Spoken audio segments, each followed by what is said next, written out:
Good afternoon, everyone. I'm here today to present my TED Talk presentation. Today we are going to discuss ocean acidification. What is it and why is it an issue? Ocean acidification is the decrease in the pH levels due to carbon intake from the atmosphere. Now, I'm sure everyone watching is familiar with climate change.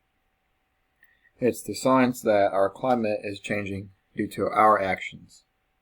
Well, did you know that ocean acidification is actually a byproduct of this issue? Around the last decade, scientists discovered that the pH of our oceans is changing. The actual cause of ocean acidification is identical to climate change.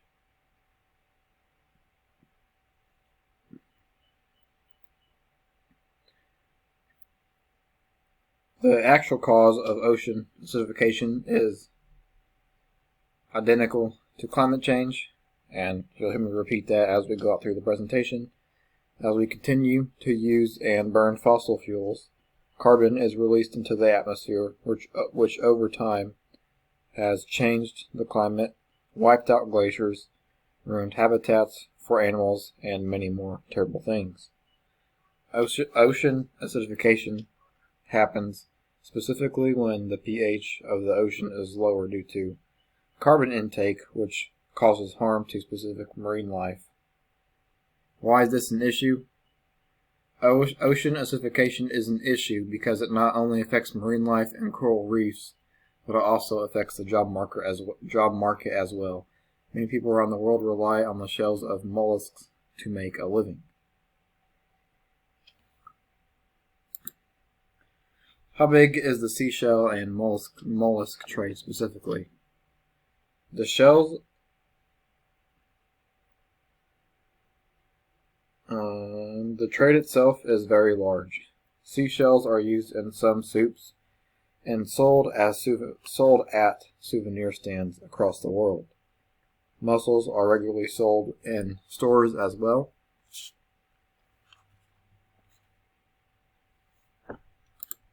How does a decrease in pH affect marine life and the job market? A decrease in pH due to carbon intake means that animals that depend on shells for shelter and hiding will no longer be able to do so because the shells will dissolve over time due to the increased ocean acidity. Now, this does not happen all at once. In about 80 years, the oceans will become so acidic that the shells in these animals will have dissolved completely.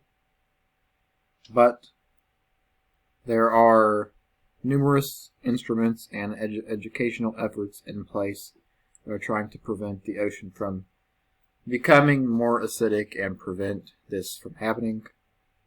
Like climate change, this is an issue that you can prevent further consequences from, but you can't go back and undo the damage that has already happened.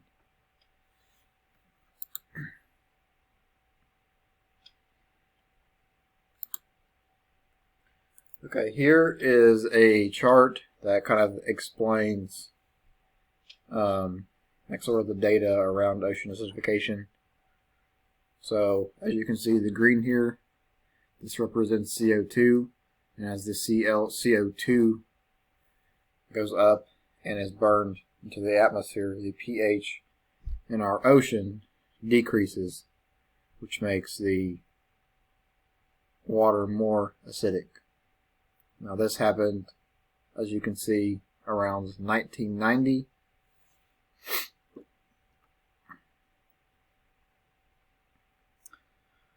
Okay.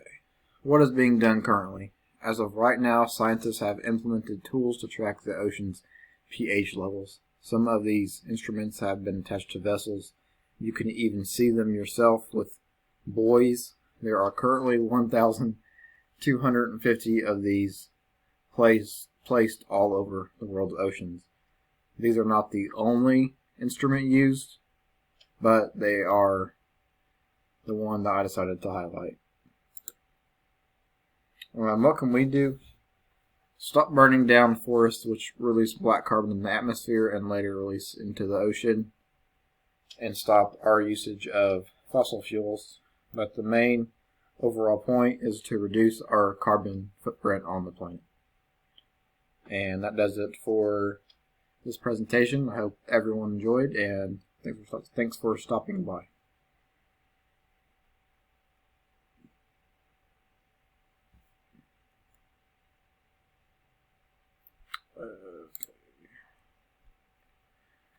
Motherfucker.